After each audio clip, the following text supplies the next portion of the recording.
Hello, everyone. How are you this beautiful day that the Lord has made? I'm Karen Jane Casey on the podcast Turn to God with Carin. And every Friday we have Carin's Book Corner. This is where I share a little bit about books I've written, maybe give you a backstory or read a little bit, or we go and review books that other authors have written. My design, of course, is to whet your interest in the books that I talk about. So you can always find my books and blogs and podcasts at carinjanecasey.com. Today our topic is an excerpt from A New Song Rises Up. A New Song Rises Up shares my reflections of tremendous personal challenges that I faced, including what I learned and how awesome our God is.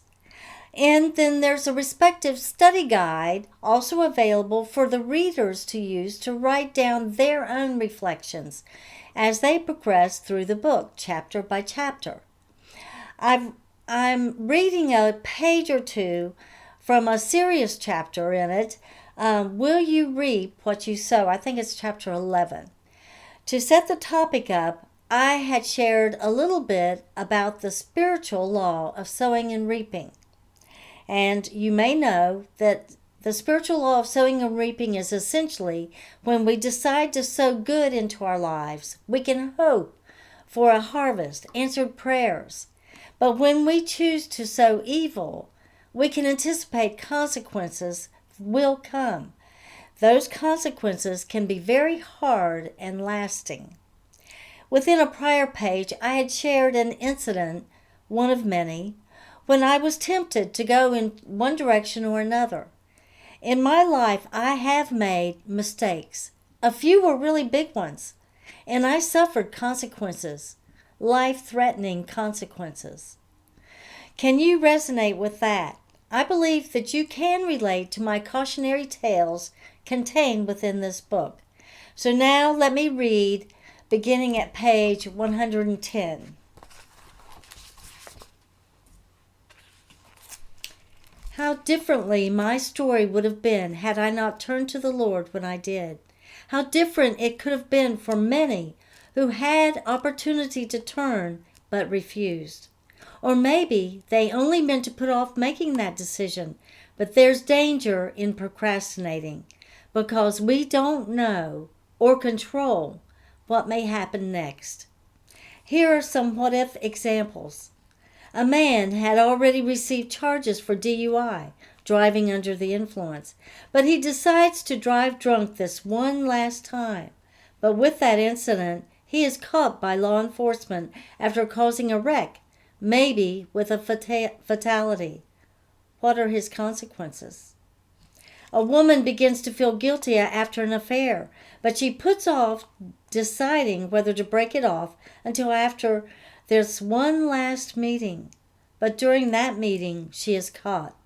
What are the penalties for her actions? Maybe she suffers the heartbreak of a divorce with no opportunity to reconcile, precious lost time with her children, or loss of income and possessions. Maybe the incident ignited violence. In every decision made to sow bad seeds, we see danger in not making a timely correction. In every situation in life, I believe there is always the gift of conviction, the opportunity for a decision to address the issue and make a positive change, but sometimes it goes ignored. What we sow is so important. What we sow is important. In Ecclesiastes 3, we are reminded that there is a time to sow and a time to reap. In between those two times, we have the opportunity to demonstrate patient faith while we wait. So in that, we're talking about when we sow good into our lives. When will we see this answered prayer, the harvest, the rewards? We don't know. Our sowing of good seeds may last a very long time. It might be easy to quit believing answered prayer will happen, especially if prayers have been going on for years with no sign of the harvest coming. Galatians 6:9, we're encouraged that we will reap a harvest if we do not lose heart, or if we do not give up. If we do not give up. And it can be so tempting to give up sometimes when you don't see anything happening.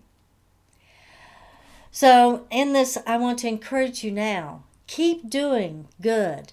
Keep pressing on. Do not faint. Do not quit. Eventually you will reap a harvest. Answered prayers, rewards, when you continue to do good.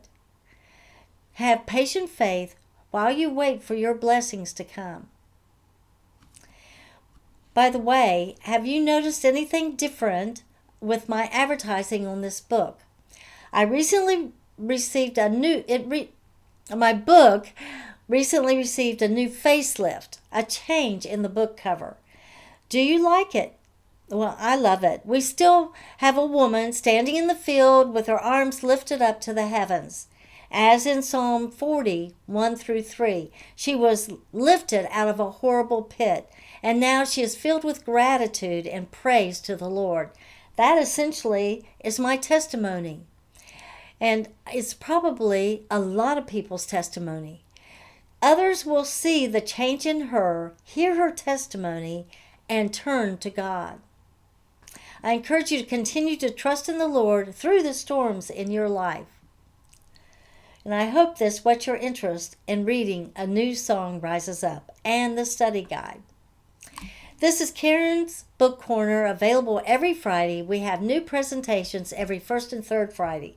As you may know, Turn to God with Carin has episodes on Monday, Hope and Faith Journey, where we address and encourage and promote healing through our challenges and struggles.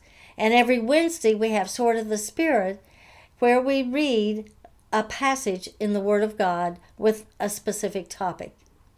I am Carin Jane Casey, author, speaker, podcaster, domestic violence victim advocate, and ambassador for Christ. Please go to my website contact page and send me your feedback and suggestions, and give me your opinion of my new book cover.